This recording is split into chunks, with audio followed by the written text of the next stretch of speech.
Be going through my plan on a sugar tax in Penrith. So before we get into that, we want to see what the problem is. So my main problem was obesity in Penrith. So the definition of obesity is the result from taking in more calories than are burned by exercise and normal day activities. And it occurs when a person's body mass index is 30 or greater. And the main symptom is excessive body fat, which increases the risk of serious health problems. And these risks include high blood pressure, high cholesterol, diabetes, which is also a serious matter, heart disease, stroke, gallbladder disease, sleep apnea, and respiratory problems, and then some cancers. So these risks are a problem because the community focuses its financial aspects on healthcare rather than schools or education. So if we can limit the amount of these risks, then we can focus on other aspects as well as healthcare, but not as much. So it is important because obesity rates are increasing every year, and actually over half of Australia's population will be diagnosed with obesity, or they already are.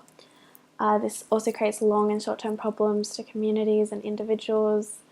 You're at a high chance of numerous risks, which cost, and obesity is one of the top diseases affecting the Australian population, and it's only getting worse. So we should try to do something before it gets out of control. So my plan. So my idea is to incorporate a government or state strategy including a sugar tax on fast food options in Penrith.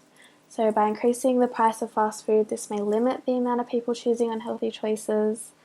It may be because you would like to buy something healthy, but a salad's $10 and a Macca's meal is $5. I get it. But a 10% sugar tax will be added to every product exceeding a limit of 200 calories per serving size. And also here we just have my spoke. So the details, every product containing over 200 calories, serving size per product as recommended, as a product should contain only 200 calories at max. A 10% tax will be added onto this. So if we look at our example here, this is a Tim Tam nutrition fact. So per serving size, so one biscuit contains 280 calories. So this will get a tax on it, obviously.